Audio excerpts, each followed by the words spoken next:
Hello YouTube family. तर आज बनवणार आहे आपण पंजाबची सगळ्यात फेमस डिश म्हणजेच राजमा चावल, एकदम सोप्या पद्धतीने आणि कमी मसाल्यामध्ये. तर चला मग रेसिपी बघू. अगोदर मी राजमा भिजू घातले होते 5 तासासाठी. 4 ते 5 तासासाठी तुम्ही त्याला भिजू घालायचे. नंतर छान असे फुगून आले होते. नंतर स्वच्छ पाण्याने धुवून कुकरला लावायचे.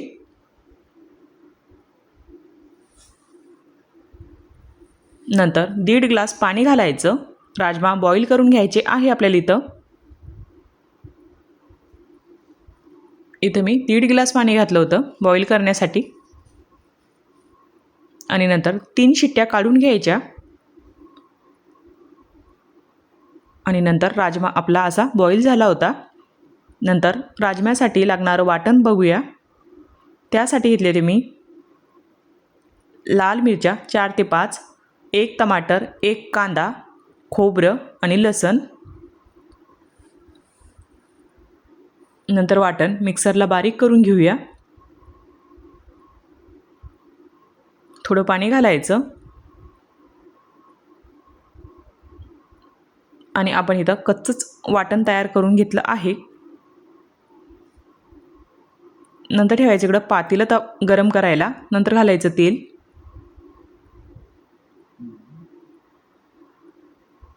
आणि नंतर घालायचं वाटण. आणि इथं वाटण 10 मिनिटासाठी आपल्याला परतून घ्यायचं आहे. आपण वाटण कच्चंच घेतलं होतं, त्यासाठी व्यवस्थित इथं परतून घ्यायचं आहे छान कलर येईपर्यंत.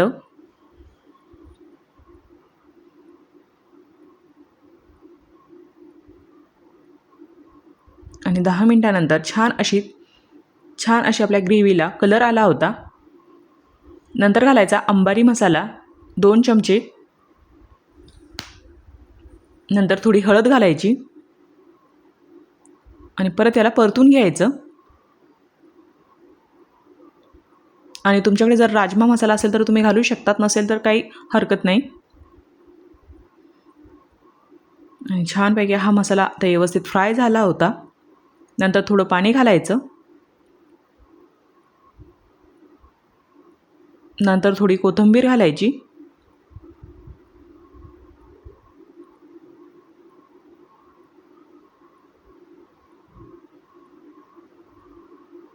छान अशी आपली तर्री पण आली होती ग्रेव्हीला. नंतर घालायचा राजमा.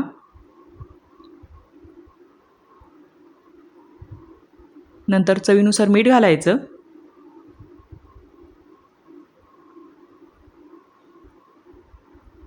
आणि 20 मिनिटासाठी आपल्याला हा राजमा आता उकळून घ्यायचा आहे. ग्रेव्ही जास्त मी इथं पातळ केली नाही.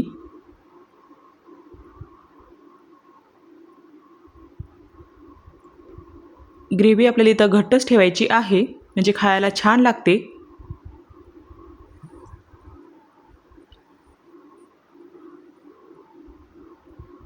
आणि शक्यतो राजमा हा भातासोबतच खाल्ला जातो, पण आपण चपाती पण वगैरे ठेवली होती. आणि छान असा आता आपल्या या भाजीला कलर आला होता. आणि एकदम सोप्या पद्धतीने आपण ह्या राजमा इथं आपण ही रेसिपी केलेली आहे.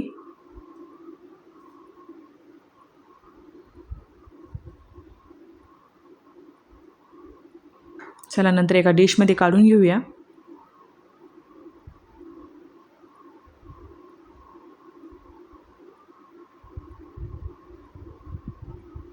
आणि तुम्हाला ही रेसिपी कशी वाटली कमेंटमध्ये नक्कीच सांगा.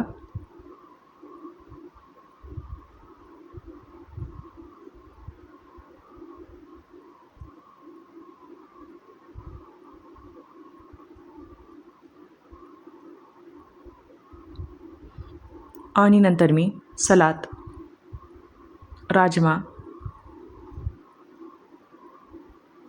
आपला भात आणि चपातीसोबत सर्व केली होती. आणि तुम्हाला ही रेसिपी कशी वाटली कमेंटमध्ये नक्कीच सांगा.